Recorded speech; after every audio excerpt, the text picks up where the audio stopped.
Hello there. Thank you for being part of the podcast Patreon. You mentioned last time that you really liked it when we did afternoon tea style dishy discussions of behind the scenes and things we don't talk about on the main feed. Well, we've got another one for you. I'm calling this Tea Time. In this collection of clips and edits from the last few episodes, Amanda and I are going to talk about authors we can't read anymore and why that is. We're going to discuss an excerpt of a sex scene from the April 2005 RT writing contest, and also excerpting a sex scene as an example of writing is really quite difficult for everyone involved. And finally, Twisters. There's a sequel to one of our very favorite movies. Important note, very important, very, very important. This is the part you need to listen to. If we don't want to read an author that you adore, there's absolutely no problem with that. Or perhaps it's better said, if you absolutely love an author who we talk about not wanting to read anymore, no worries. It's all good. We don't expect anyone to change their behavior based on our choices. You read who and what you like. We're just having some tea, and we would like you to join us. So that's why this is behind a paywall. Thank you again for being part of the podcast Patreon. You are all wonderful. Moving on. All right, I'm going to take this out. The Water Lily series by Deborah Smith. I have never read Deborah Smith, but one of my clearest memories of early Twitter was Jane getting into a battle with Deborah Smith about something. And Jane loved to get into a battle. Like, I really thought that that was what you were supposed to be doing, is like starting fights with people. On the internet. On the internet, because she loved to stir shit. Oh boy, did she love to stir shit. So she and Deborah Smith got into it. They had this long, protracted battle on Twitter. And she finally, it was like they were both getting really, like they were really upset about something. I'm sure it was completely meaningless. But Jane actually said to her, I need to stop tweeting with you because I love this book of yours. And if we keep talking, I'm not going to be able to reread it anymore. And I was like, oh my God. So every time I see Deborah Smith's name, that's what I think of. I need to stop fighting on Twitter with you because I'm not going to be able to read your book. Can you imagine like getting into a fight with an author that you really loved, and you're like, well, now everything's ruined? A lot of people went through that with Anne Rice, because Anne Rice turned on bloggers so hard, and people who wrote fanfic because they loved her series. I imagine that's how fans of Rowling feel now, who are I can't support your terrible ass because you're terrible. But just fighting on Twitter with somebody whose books that you love and then saying like, I got to step away because I'm never going to be able to read your book again. Ooh. Yikes. And it's true. I will say that it is true that in some regards, bad behavior from an author can make you look at their books different. Especially, there are authors who have been like rude to me personally, where I'm just like, I can't enjoy your fiction anymore. Your name on the cover makes my stomach hurt. Sorry. Bummer. Yeah, I have a few authors like that of like, okay, well, and just like any piece of media. And I look at it as, thank you for making it a little less difficult for me to figure out what to read or watch next, because now I have one less thing to consider. Yeah, I can't read. For example, I can't read Susan Elizabeth Phillips because I was on a panel with her and she was just taking shots at me on the panel, and I'm on the panel with her. Like someone was like, well, tell me what, tell me something like, tell me something that really turns you off. And she just leans forward and goes, mean-spiritedness on the internet. And I'm watching the whole room turn and look at me. And I'm like, this is my nightmare. Like, if you didn't like me and you didn't want me on the panel, the time to say something about that was before the panel started, before we put it together. Like, I had no idea there was all this hostility that was going to come at me, and I cannot read her books anymore. There's a woman of a certain age who uses the phrase mean-spirited, and we all know what she means by mean-spirited. She means you disagreed with me in a way I do not like. Yeah. Yep.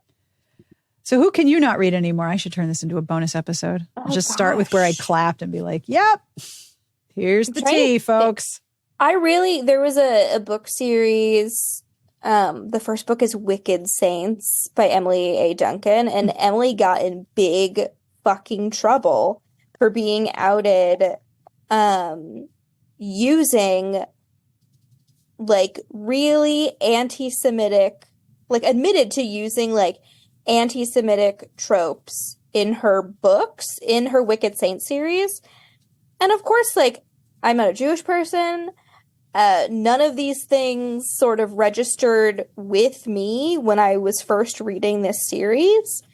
And having her like Discord bad behavior outed, of her being a terrible person, and fully embracing and admitting to using these tropes. When I moved, I had so many special editions of these series. I just tossed them all in the garbage. Oh I'm my like, gosh. I'm never going to pick up these books again. And like, she's never going to have a writing career again.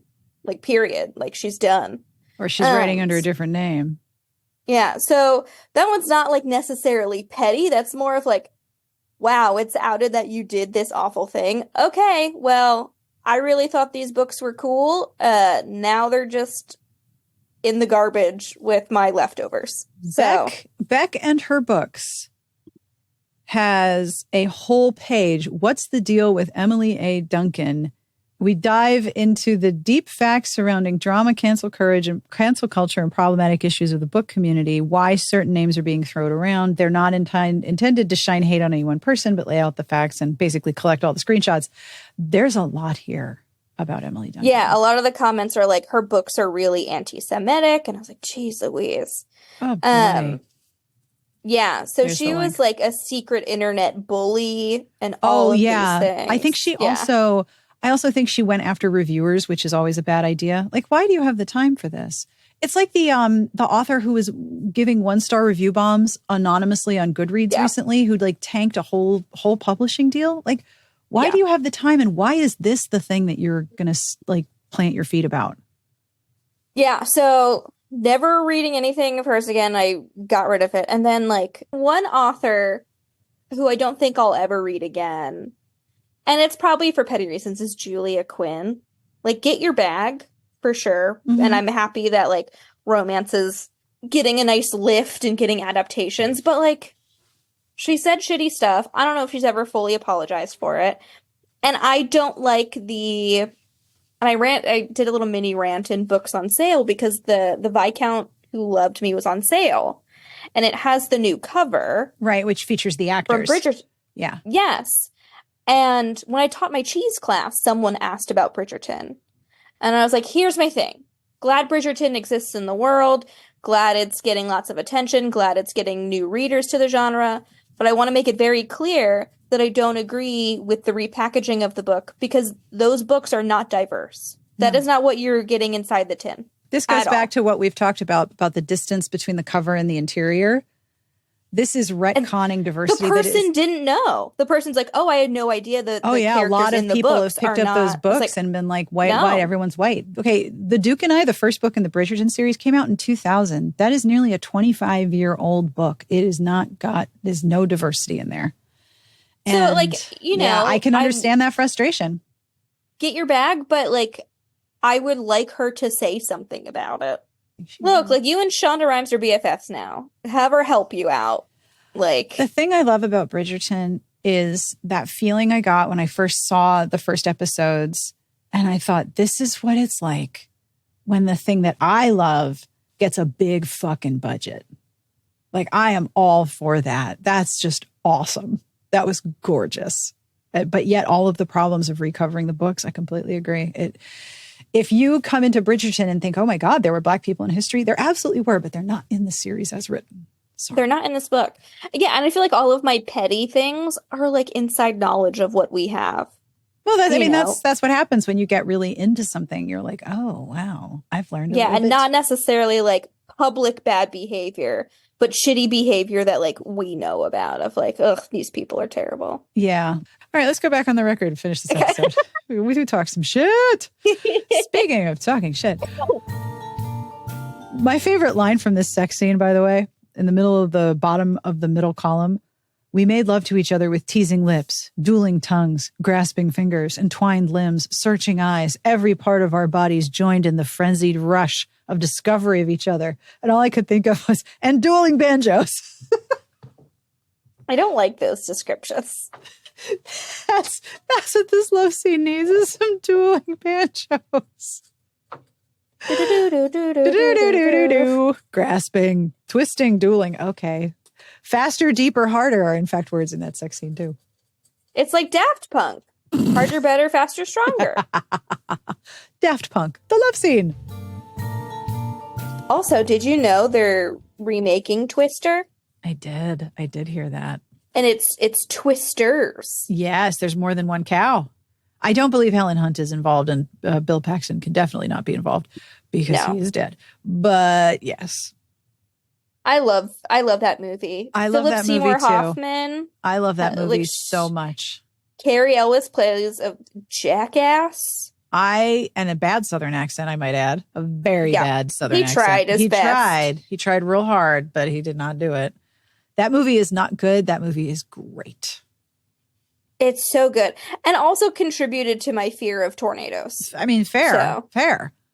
I saw that movie saw that movie when it came out in a theater, and it was the first time I'd ever seen a movie in like full surround sound, like when they would do that sound at the beginning, so you would hear the sound sort of starting in the back and moving to the front. So in the middle of the movie, the fire alarm went off right as it was one of those big twister chase scenes. So we had to evacuate and go outside. And I remember standing outside and like my adrenaline was going and my heart was racing. And I'm like, I'm really scared. We're outside. That's really bad. Maybe it was a tornado. Oh my God. I was so affected by seeing that movie in surround sound.